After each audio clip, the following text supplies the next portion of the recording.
নমস্কার, আশা করি সকলে ভালো আছেন।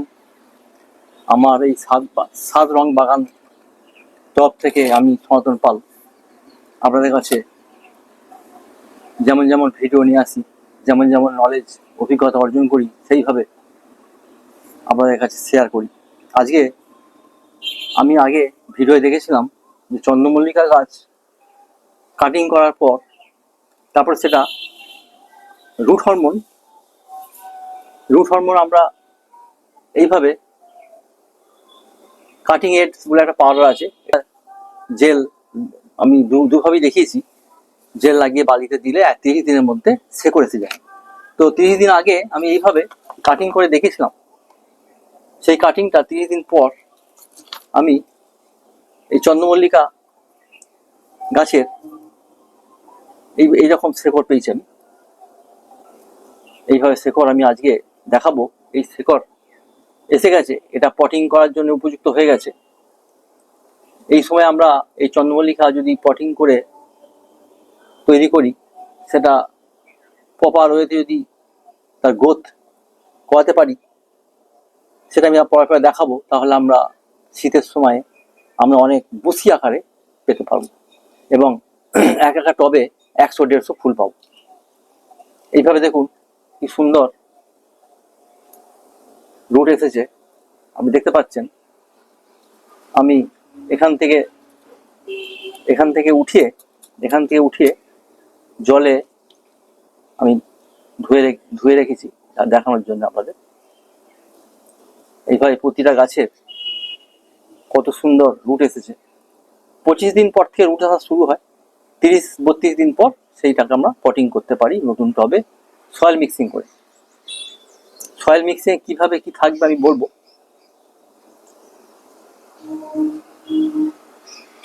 দেখুন কত সুন্দর রুট এই চন্দ্রমল্লিকা গাছ।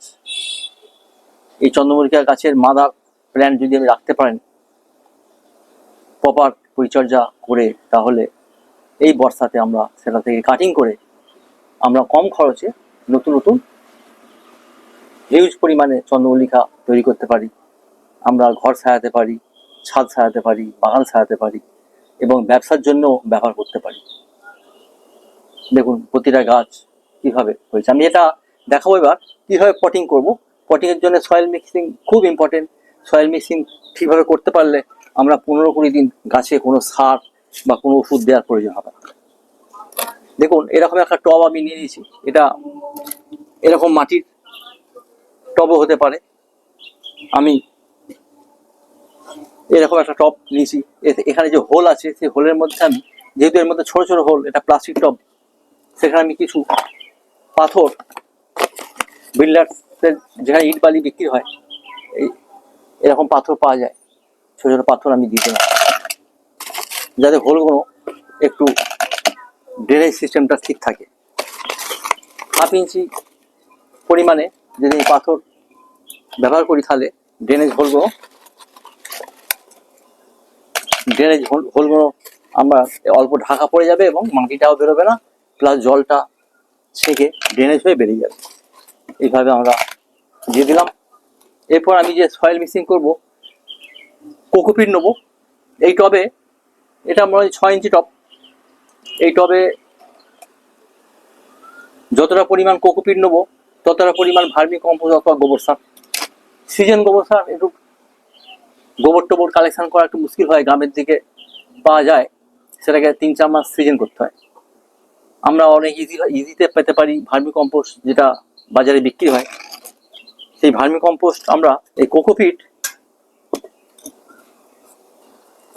আমরা এটা বাজারে, আমি আগেই বলেছি, বাজারে এটা পেস্ট আকারে পাওয়া যায়। এটা নারকোল থেকে তৈরি হয়, নারকোল গাছের নারকোলের খোলা থেকে যে নারকোল আমরা খাই, যে মালা, নারকোলের মালা, সেই মালার উপরের অংশে থাকে, যে সেটাকে ডাস্ট আকারে বিক্রি হয়। এটাকে বাজার থেকে নিয়ে একটু জলে ভেজালে, কেটে নিয়ে জলে ভেজালে ডাস্ট হয়ে যায়। ডাস্ট হয়ে গিয়ে গুঁড়ো গুঁড়ো হয়ে যায়। তারপর ওটাকে জলে নিগড়ে রেখে আমি এরকম টবে রেখে দিয়েছি। আমি এখন আমি যতটা পরিমাণ যতটা পরিমাণ কোকোপিট নেবো ঠিক ততটা পরিমাণ আমি এখানে মিশিয়ে নিচ্ছি একটু। তবে half cocopeat half vermi compost নিয়ে সেই দুটো মিক্সিং করে নেবো। মিক্সিং করার পর তার সাথে আমরা নিমখোল 20% নিমখোল দেবো।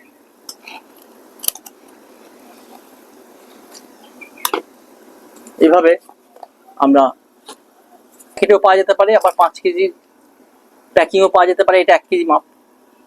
আবার আপনি বস্তাও পেতে পারেন, যেভাবে আপনার দরকার। এখন এটাকে আমি সমপরিমাণ মিশিয়ে নেব।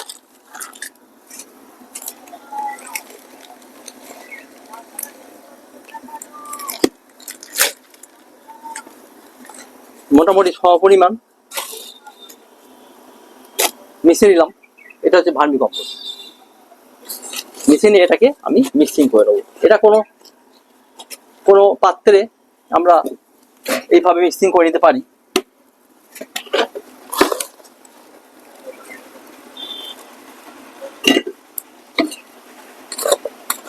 এইভাবে আমরা মিশিয়ে নিলাম।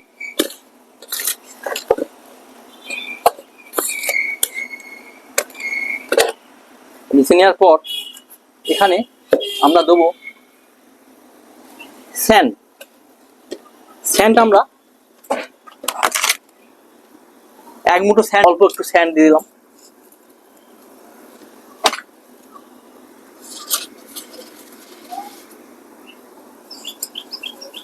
বালি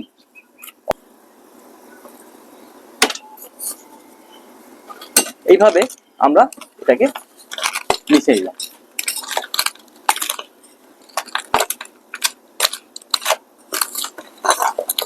এবার আমি এটা এইভাবে বাজারে কিলো দামে পাওয়া যায়।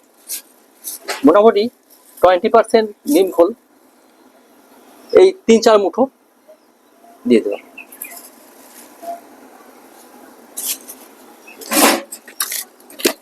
এটাকে আমরা ভালো করে মিক্সিং করে নেব। ভালো করে এটাকে মিশিয়ে নেবো সুন্দর করে।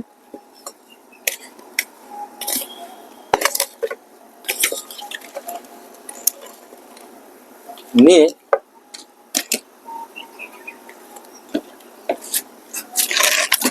এই যে টপটায় সামান্য পাথর দিয়েছি, অল্প 1/2 ইঞ্চি। এবার আমরা সেখানে একটু বালি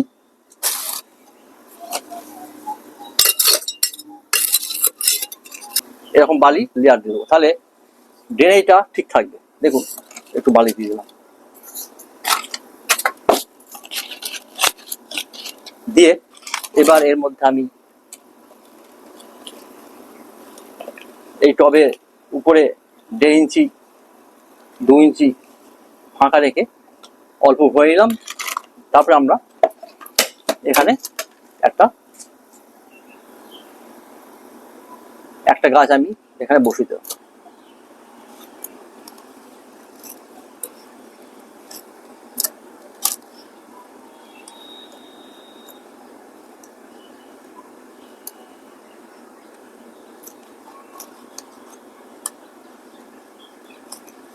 এই একটা পদ্ধতিতে আমি রেডি করলাম। উপরে একটু আমি অল্প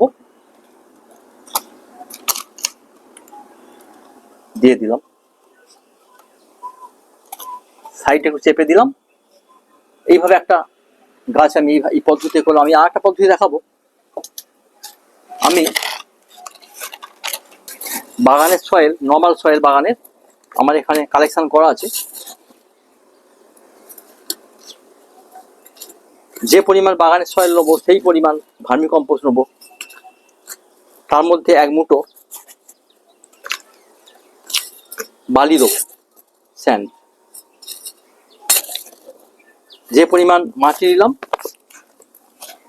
সেই পরিমাণ ভার্মি কম্পোস্ট নেব। মোটামুটি আপনি টবে করে মাপতে পারেন, এরকম টবে করে মাপতে পারেন। 1 টব যদি ভার্মি কম্পোস্ট হয়, 1 টব আপনি মাটি নিয়ে তাতে 1 মুঠো স্যান্ড দিয়ে দেবেন। আর যদি 40% বালি হয়, এই 40% যদি বাগানের মাটি হয়, 40% ভার্মি কম্পোস্ট, 20% নিমখোল, 20% নিমখোল, 1 মুঠো বালি। এগুলো মোটামুটি একটা আন্দাজে মিশিয়ে নিতে হবে। এবার আমি এটাকে মিশিয়ে নিলাম।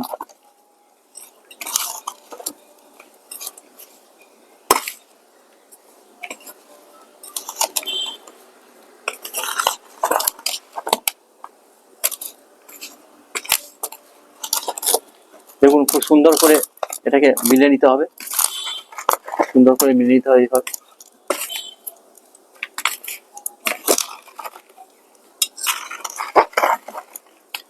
মিশিয়ে তারপর আমি এটা একটা মাটির টবে দিচ্ছি। মাটির টবে হোলের কাছে একটা খোলাম দেওয়া আছে, এইভাবে একটা খোলাম দিয়ে দিলাম যাতে ড্রেনেজ হোলটা ভালো থাকে, ঠিক থাকে। তারপর একটু বালি দিয়ে দিলাম। দেওয়ার পর তারপর আমি এটা মিক্সিং মাটিটা দেবো। তো আউটডোরের ক্ষেত্রে এটা আরো বেটার। আগে আমি যেটা সয়েল দেখিয়েছিলাম তাতে একটু কস্টিং বেশি পড়বে, কোকোপিট দিয়েছিলাম বেশি। এখানে আমি দিলাম বাগানের সয়েল 40%, ভার্মি কম্পোস্ট 40%, 20% নিমখোল, 1 মুঠো বালি। এইটা আপনার সব থেকে বেটার হবে। আমি দুটো পদ্ধতি দেখালাম। ঝাঁপ লাগে আমি 2খানা গাছ এখানে বসিয়ে দিচ্ছি। টবটা একটু বড় আছে, 6 ইঞ্চিরও বেশি, তো এখানে আমি 2টো গাছ বসিয়ে দিচ্ছি। ইচ্ছা করলে আমি পরে ওটাকে একটা গাছও রাখতে পারি, একটা গাছ অন্য টবে রাখতে পারি। তো যাতে এটা ঝাঁপ লাগে, অনেক ঝাল লাগে, আমি দুটো কাজ দিয়ে দিলাম। দেওয়ার পর আমরা গাছকে পটিং করি 20 দিন, এতে কোনো সার লাগবে না। তারপর গাছের পরিচর্যার ব্যাপারে আমি পরে অন্য ভিডিওতে বলবো। এরপর আমরা এগুলোকে অন্য টবে লাগাবো। সব টবে তো একই নিয়মে হবে। এটা আমরা দেওয়ার পর এতে জল দিয়ে দিলাম ভালো করে, ভরপুর জল দিয়ে দিলেন যাতে পুরো মাটিটা ভিজে যায়। এইভাবে এটাকে কিছুদিন একটু ছেলের তলায় রাখলে ভালো, বা যেখানে কম রোদ পাবে, রোদ কম লাগবে সেখানে দেবেন।